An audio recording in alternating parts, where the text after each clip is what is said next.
स्वागत है आप सभी का मेरे YouTube चैनल पर। घटना चक्र का ये मास्टर वीडियो है पॉलिटी साइंस का। मुझे आशा है कि ये वीडियो आप लोगों को काफ़ी पसंद आएगी और आने वाले सभी एग्ज़ामों में इससे बहुत ज़्यादा आप लोगों को लाभ पहुंचेगा। ठीक है, पहला क्वेश्चन है, भारत के लिए संविधान की रचना हेतु संविधान सभा का विचार निम्नलिखित में से सर्वप्रथम किसने प्रस्तुत किया था।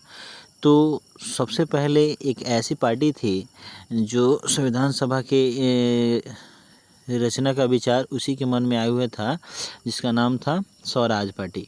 ठीक है, आपको बता दें जानकारी के लिए कि स्वराज पार्टी का गठन 1923 में चित्तरंजन दास एवं मोतीलाल नेहरू के द्वारा किया गया था। अगला क्वेश्चन देखते हैं, स्वतंत्रता के पूर्व के दिनों में प्रारंभ में किसने संविधान निर्मात्री सभा का विचार प्रस्तुत किया था। तो ये विचार प्रस्तुत किया था एम.एन. राय ने। एम.एन. राय के बारे में हम आपको एक चीज़ बताना चाहते हैं कि एम.एन. राय एक वामपंथी नेता थे और इन्होंने 1925 में भारतीय कम्युनिस्ट पार्टी की स्थापना की थी ताशकंद में, जो उज्बेकिस्तान की राजधानी है। ठीक है, आगे चलिए। एक निर्वाचित संविधान सभा द्वारा भारत के संविधान का निर्माण करने का प्रस्ताव किया गया था। ये जो किया गया था क्रिप्स मिशन के द्वारा। ठीक है, किसके द्वारा किया गया था? क्रिप्स मिशन के द्वारा किया गया था। क्रिप्स मिशन के बारे में हम आपको बता दें, ये 1940 में आई थी। ठीक है, कब आई थी? 1940 में। और इसके साथ ही इसके बारे में थोड़ा एक्सप्लेनेशन देख ले रहे हैं। एक निर्वाचित संविधान सभा द्वारा भारत के संविधान के निर्माण करने का प्रस्ताव सर्वप्रथम क्रिप्स मिशन 1942 द्वारा किया गया था। दरअसल ये आए हुए था 1940 में और उसी समय निर्णय ले लिया गया था ब्रिटिश सरकार के द्वारा। ठीक है, अगला क्वेश्चन देखते हैं, कैबिनेट मिशन योजना के अंतर्गत संविधान निर्मात्री परिषद में प्रत्येक प्रांत को आवंटित सदस्य संख्या निर्धारित करने के लिए एक प्रतिनिधि कितनी जनसंख्या के अनुपात में था। देखिए, एक प्रतिनिधि का चयन संविधान सभा में 10 लाख की आबादी पर किया गया था। ठीक है, जैसे एक यहाँ पे एक और चीज़ समझ लेना ज़रूरी है कि संविधान सभा का जो निर्वाचन हुआ था वो अभी वर्तमान समय में जो राष्ट्रपति की निर्वाचन पद्धति है और उपराष्ट्रपति की अभी निर्वाचन पद्धति है, वो एकल संक्रमणीय अनुपातिक प्रतिनिधित्व प्रणाली, उसी के तहत इस चुनाव किया गया था। ठीक है, चलिए अगला क्वेश्चन देखते हैं, इन व्यक्तियों में कौन कैबिनेट मिशन के सदस्य नहीं था। देखिए, कैबिनेट मिशन में 3 सदस्य थे, Pethick Lawrence, A B. Alexander, Stafford Cripps. William Wood उसमें से नहीं थे वे। देखिए, इन तीनों में से जो पैथिक लॉरेंस थे वो इस कैबिनेट मिशन के क्या थे? अध्यक्ष थे। और वहीं बाकी 2 की बात करें तो वो सदस्य थे और ब्रिटेन के ये तीनों क्या थे? कैबिनेट मंत्री थे। ठीक है, अगला क्वेश्चन सुनिए, भारतीय संविधान सभा का गठन किया गया था। तो भारतीय संविधान सभा का गठन किया गया था कैबिनेट मिशन योजना 1946 के अंतर्गत। ठीक है, अगला क्वेश्चन देख लेते हैं हम लोग। 1946 में निर्मित अंतरिम सरकार में कार्यपालिका परिषद के उपसभापति थे। कार्यपालिका परिषद के उपसभापति जवाहरलाल नेहरू थे। आप यहाँ पर इसका एक्सप्लेनेशन देखिएगा तो ज़्यादा बेटर होगा। 24 अगस्त 1946 को अंतरिम राष्ट्रीय सरकार की घोषणा इस व्यवस्था के साथ की गई, अंतरिम सरकार 2 सितंबर 1946 को कार्यभार संभालेगी। वायसराय इसमें कार्यपालिका परिषद का पदेन अध्यक्ष था। ठीक है, और जवाहरलाल नेहरू को उपाध्यक्ष तथा उपसभापति बनाया गया था। ठीक है, अगला क्वेश्चन, निम्नलिखित में से कौन अगस्त 1946 में गठित प्रथम अंतरिम राष्ट्रीय सरकार का सदस्य नहीं था। देखिए, सदस्य नहीं थे डॉक्टर एस राधाकृष्णन, और इनके बारे में आप लोगों को पता ही है कि इन्हीं के जन्मदिन पर प्रत्येक 5 सितंबर को शिक्षक दिवस के रूप में हम लोग मनाते हैं। ठीक है, ये भारत के प्रथम उपराष्ट्रपति भी हैं और इनको भारत में सर्वप्रथम जो भारत रत्न, एक जो भारत का सर्वोच्च सम्मान है, उसकी शुरुआत हुई थी तो भारत में 3 लोगों को दिया गया था पहली बार, जिनमें से एक के डॉक्टर एस राधाकृष्णन भी थे। इनका पूरा नाम डॉक्टर सर्वपल्ली राधाकृष्णन है।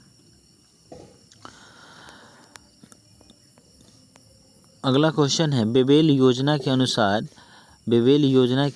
अनुसार कार्यकारी परिषद में हिंदू और मुस्लिम सदस्यों की संख्या समान होनी थी।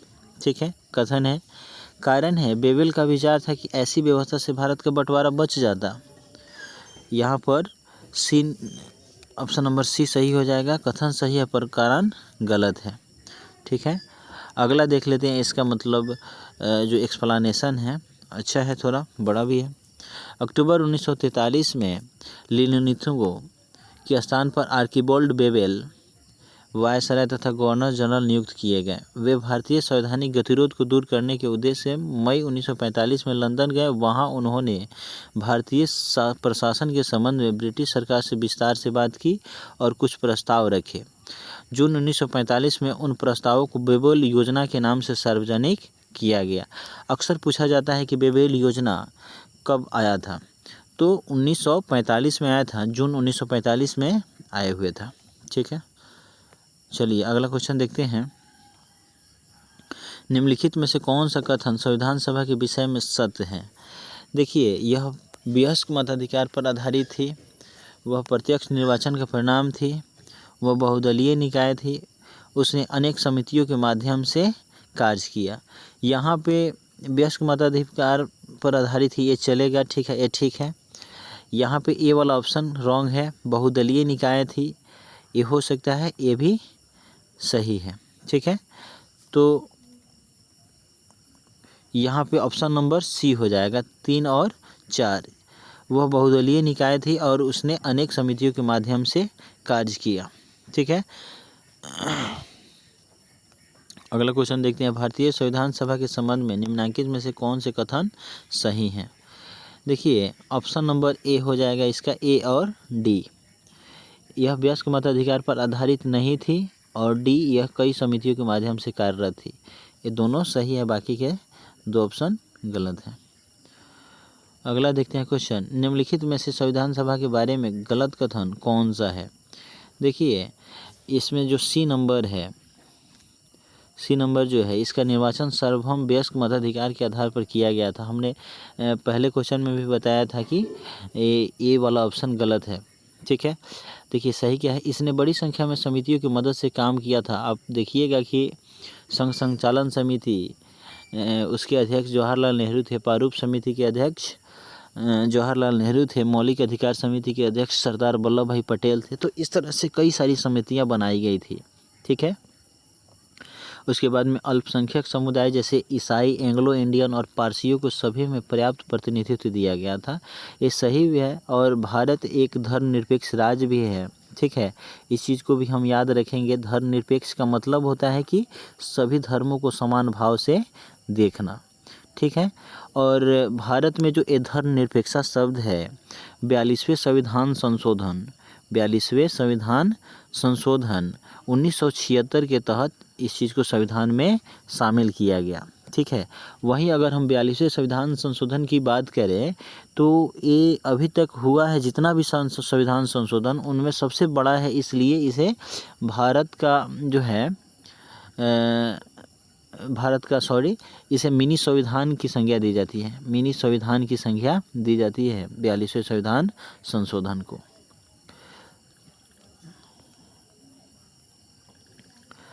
इसकी चुनाव प्रक्रिया 1935 के अधिनियम के 6वीं अनुसूची पर आधारित थी। कर, संपत्ति और शैक्षणिक योग्यता के कारण मताधिकार सीमित था। चलिए अगला क्वेश्चन देखते हैं।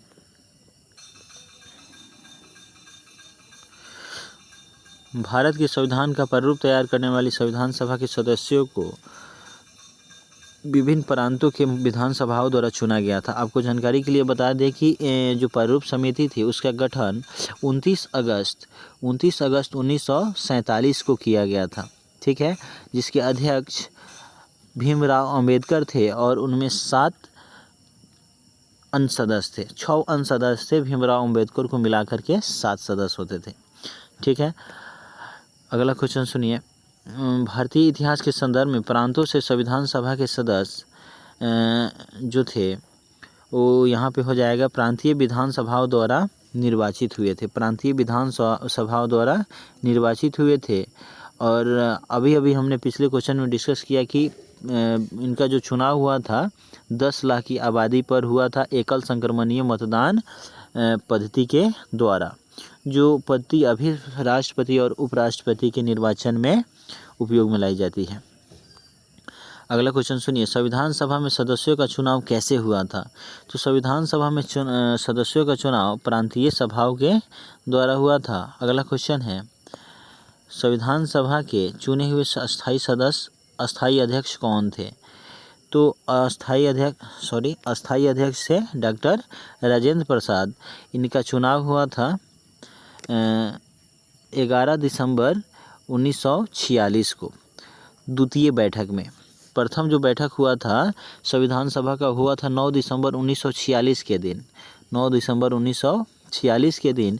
उसमें फ्रांस के तर्ज पर जो सभा के सबसे बुजुर्ग जो अध्यक्ष थे उनका नाम था सच्चिदानंद सिन्हा, जो अपने बिहार के थे सच्चिदानंद सिन्हा, उन्हीं को सभा का अस्थायी अध्यक्ष चुन लिया गया और सह अध्यक्ष के रूप में एससी मुखर्जी को चुना गया था। तो अस्थायी अध्यक्ष के रूप में 11 दिसंबर को डॉक्टर राजेंद्र प्रसाद को चुन लिया गया। ठीक है। वहीं अगला क्वेश्चन की अगर हम बात करें तो संविधान सभा की प्रथम बैठक की अध्यक्षता किसने की थी? तो प्रथम बैठक की अध्यक्षता की थी, अभी अभी हमने बताया कि अस्थायी अध्यक्ष के रूप में डॉक्टर सच्चिदानंद सिन्हा को चुन लिया गया था, उन्होंने ही इसकी अध्यक्षता की थी। अगला क्वेश्चन सुनिए, भारतीय संविधान सभा की उद्घाटन अधिवेशन की अध्यक्षता की गई थी। उद्घाटन अधिवेशन की अध्यक्षता डॉक्टर सच्चिदानंद सिन्हा के द्वारा की गई थी। भारत के संविधान निर्मात्री सभा के अध्यक्ष कौन थे? देखिए डॉक्टर राजेंद्र प्रसाद थे। इनका चयन 11 दिसंबर 1946 को किया गया था द्वितीय बैठक में। आपको एक चीज़ और हम बताना चाहेंगे कि संविधान सभा का जो प्रथम बैठक हुआ था और द्वितीय बैठक हुआ था वो हुआ था दिल्ली के सेंट्रल हॉल में हुआ था। इस चीज़ को भी याद रखिएगा। ऐसे क्वेश्चन पूछा जाता है कि संविधान सभा का प्रथम बैठक कहाँ हुआ था, तो दिल्ली के सेंट्रल हॉल में हुआ था। अगला क्वेश्चन है, स्वतंत्र भारत की संविधान सभा के अध्यक्ष कौन थे? स्वतंत्र भारत में संविधान सभा के अध्यक्ष डॉक्टर राजेंद्र प्रसाद थे। वहीं 21 नंबर क्वेश्चन है, भारतीय संविधान सभा की स्थापना की गई थी। तो भारतीय संविधान सभा की स्थापना 9 दिसंबर 1946 को की गई थी और इसका प्रथम बैठक दिल्ली के सेंट्रल हॉल में हुआ था। इसको भी याद रखिएगा। 22 नंबर क्वेश्चन है, संविधान सभा की प्रथम बैठक कब हुई थी? तो संविधान सभा की प्रथम बैठक 9 दिसंबर 1946 को हुई थी। इस चीज़ को याद रखिएगा। संविधान सभा का गठन कब हुआ था? तो संविधान सभा का गठन दिसंबर 1946 में हुआ था कैबिनेट मिशन के तहत। उसके बाद में भारत के संविधान का प्रथम अधिवेशन कब हुआ था? तो प्रथम अधिवेशन 9 दिसंबर 1946 को हुआ था दिल्ली के सेंट्रल हॉल में। भारतीय संविधान की पहली बैठक कब हुई थी? तो भारतीय संविधान की पहली बैठक 9 दिसंबर 1946 को हुई थी। उसके बाद अगला क्वेश्चन है कि भारत को एक संविधान देने का प्रस्ताव संविधान सभा द्वारा पारित किया गया था 22 जुलाई 1947 को।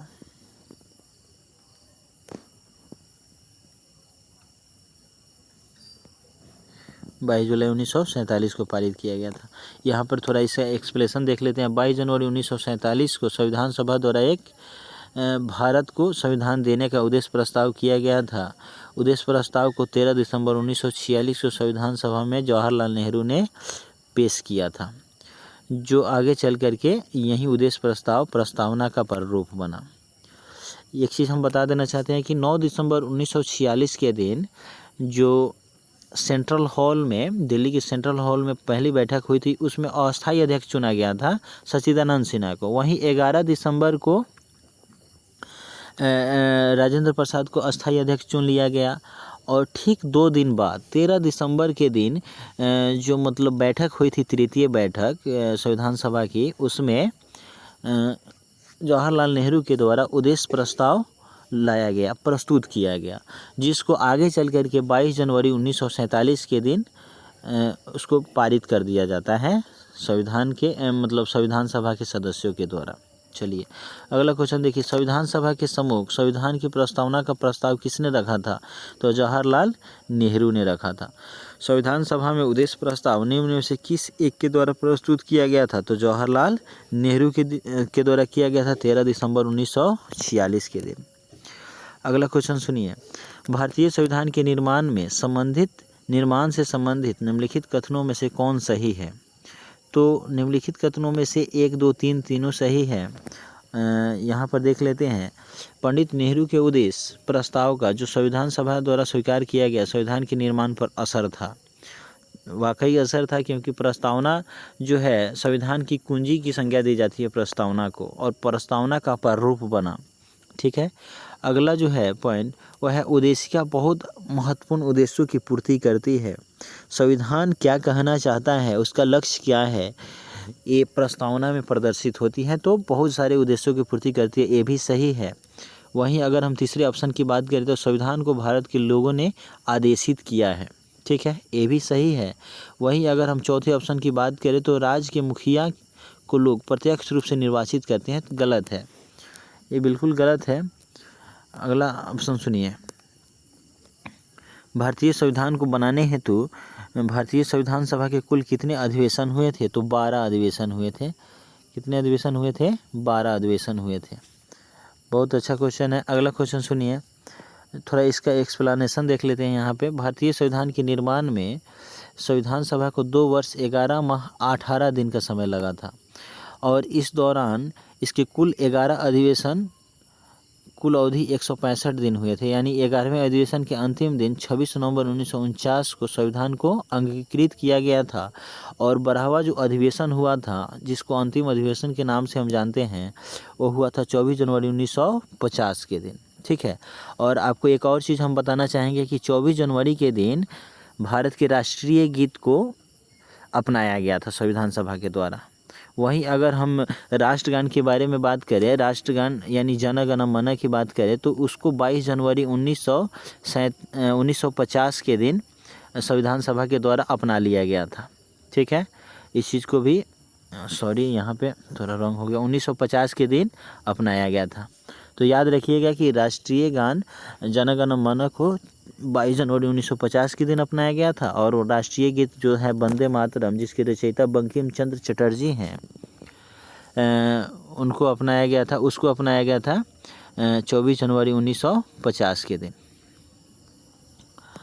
अगला क्वेश्चन देखिए, भारत की संविधान सभा की अंतिम बैठक की सही तिथि को बताइए। अंतिम बैठक की सही तिथि है 24 जनवरी 1950। ठीक है, अगला क्वेश्चन देख लेते हैं। भारत के संविधान के निर्माण में अभी हमने बताया कि 2 वर्ष 11 माह 18 दिन लगा था। यहाँ पर मिलान करने वाला है, जो कि यहाँ पे प्रत्यक्ष रूप से मिल जाएगा, उसे देखने में समय किल होगा। देखिए, संविधान सभा के पहले उपाध्यक्ष थे एस.सी. मुखर्जी। इनका जो मतलब निर्वाचन है वो 9 दिसंबर 1946 जो पहले बैठक का दिन था उसी में हो गया था। ठीक है, परिप समिति के मूलतः एकमात्र कांग्रेसी सदस्य थे के.एम. मुंशी थे। ठीक है, के.एम. मुंशी थे। राजस्थान की रियासतों की प्रतिनिधित्व बी.टी. कृष्णामाचारी ने किया था। ठीक है, संघ संविधान समिति के अध्यक्ष जवाहरलाल नेहरू थे। संविधान सभा के पहले अस्थायी उपाध्यक्ष फ्रैंक एंथोनी थे। ठीक है, इस चीज़ को भी याद रखने वाला चीज़ है ये, जिन्हें 9 दिसंबर 1946 को अस्थायी अध्यक्ष सच्चिदानंद सिन्हा द्वारा नामित किया गया था। एस.सी. मुखर्जी संविधान सभा के पहले अस्थायी उपाध्यक्ष थे। बहुत बढ़िया चीज़ है। यहाँ पर अगला देखते हैं, भारतीय संविधान के निर्माण के समय संवैधानिक सलाहकार कौन थे? तो भारतीय संविधान के निर्माण के समय संवैधानिक सलाहकार जो थे बी.एन. राव थे, जिनका पूरा नाम बेनेगल नरसिंह राव था। ठीक है, अगला क्वेश्चन देखते हैं। भारतीय संविधान का प्रथम प्रारूप तैयार किया गया था बी.एन. राव के द्वारा तैयार किया गया था, जो संविधान के क्या थे? प्रथम सलाहकार थे।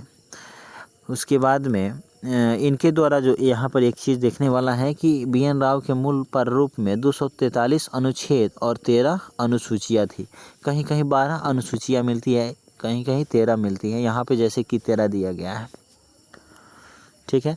संविधान सभा में भारतीय संविधान का तृतीय वाचन कब प्रारंभ हुआ था? तृतीय वाचन देखिए, संविधान सभा में भारतीय, यहाँ पर देख सकते हैं इसका एक्सप्लेनेशन स्टार दिया गया है। तृतीय वाचन 17 नवंबर 1949 से प्रारंभ हुआ था और 26 नवंबर 1949 तक चला था, यानी 9 दिनों तक चला था। और ऑप्शन में केवल एक एक ऑप्शन है, तो यहाँ पे स्टार इसीलिए दिया गया है। याद रखिएगा, 17 नवंबर 1949 से 26 नवंबर 1949 तक चला था।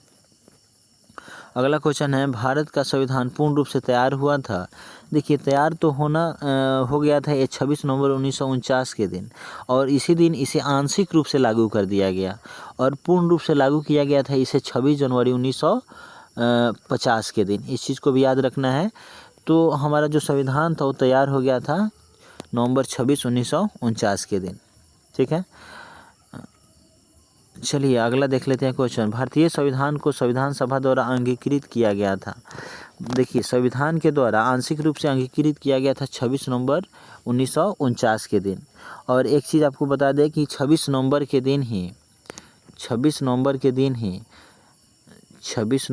दिन ही संविधान दिवस के रूप में मनाया जाता है। ठीक है, इस चीज़ को भी याद रखिएगा, क्योंकि इसी दिन संविधान लागू हुआ था आंशिक रूप से। संविधान सभा द्वारा भारतीय संविधान को स्वीकृत किया गया था 26 नवंबर 1949 के दिन। भारत का संविधान किस तिथि को अपनाया गया? 26 नवंबर 1949 के दिन। ऑप्शन नंबर बी हो जाएगा यहाँ पे। भारतीय संविधान कब लागू हुआ था? तो 26 जनवरी 1950। यहाँ पर देना चाहिए कि भारतीय संविधान पूर्ण रूप से कब लागू हुआ था, तो 26 जनवरी 1950 के दिन लागू हुआ था।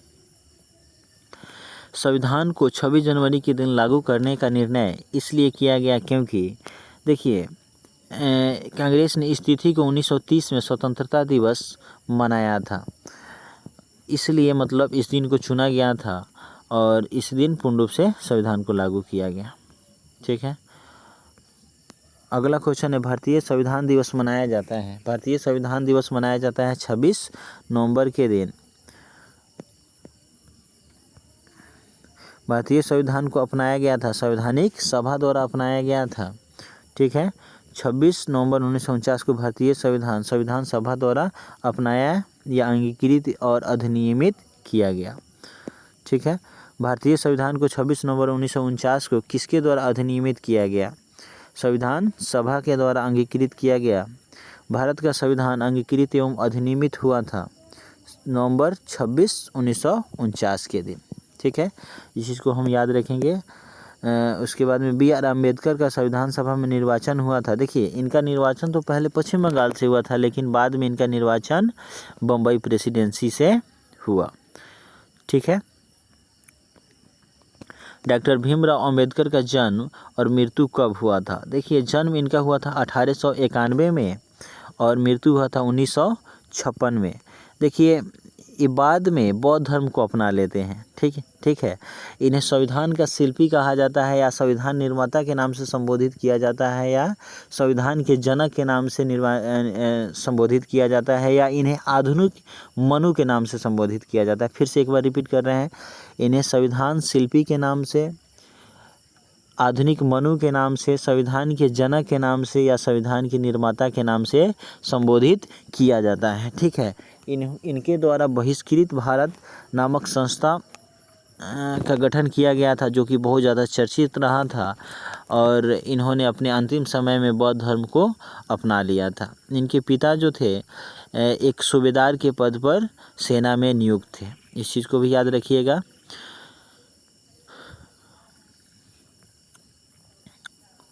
यहाँ पर देख सकते हैं एक्सप्लेनेशन में, भारतीय संविधान निर्माण में मुख्य भूमिका निभाने वाले डॉक्टर भीमराव अंबेडकर का जन्म 14 अप्रैल 1891 को महू मध्य प्रदेश में तथा मृत्यु 6 दिसंबर 1956 को दिल्ली में हुई थी। ठीक है, यहाँ पर अगला क्वेश्चन है, निम्नलिखित कथनों पर विचार कीजिए। तृतीय गोलमेज सम्मेलन के विचार विमर्श की परिणति भारत सरकार अधिनियम 1935 के पारित होने के रूप में हुई। भारत सरकार अधिनियम 1935 ने भारत सरकार अधिनियम 1935 ने ब्रिटिश भारत के सूबों और भारतीय रियासतों के एक संघ पर आधारित ऑल इंडिया फेडरेशन का गठन कब बंद किया। यहाँ पर 1 और 2 दोनों सही हो जाएगा। ठीक है, अगला जो क्वेश्चन है वो है भारत का संविधान देश की आवश्यकताओं की पूर्ति करता है। कथन है और कारण है इसको एकीकृत संविधान कहा जाता है। देखिए ए और आर दोनों सही हैं, परंतु आर ए का सही स्पष्टीकरण नहीं है। ए में जो बात कही गई है कि भारत का संविधान देश की आवश्यकताओं की पूर्ति करता है, ठीक है, इस बात की पुष्टि सही ढंग से आर नहीं कर पा रहा है, यानी आर ए का सही स्पष्टीकरण नहीं है। यहाँ पर ऑप्शन नंबर बी हो जाएगा। अगला क्वेश्चन है संविधान सभा में वयस्क मताधिकार को 15 वर्ष के लिए स्थगित करने की बात की थी। देखिए स्थगित करने की बात की थी मौलाना आज़ाद ने, मौलाना अबुल कलाम आज़ाद ने की थी इस चीज़ की बात। ठीक है, और उनके बारे में एक चीज़ हम यहाँ पे बताना चाहेंगे, वो स्वतंत्र भारत के प्रथम शिक्षा मंत्री थे। ठीक है, इस चीज़ को भी याद रखिएगा। निम्नलिखित में से किसने सुझाव दिया था कि भारत का स्वतंत्रता के बाद भारतीय राष्ट्रीय कांग्रेस को एक राजनीतिक दल के रूप में भंग कर दिया जाना चाहिए।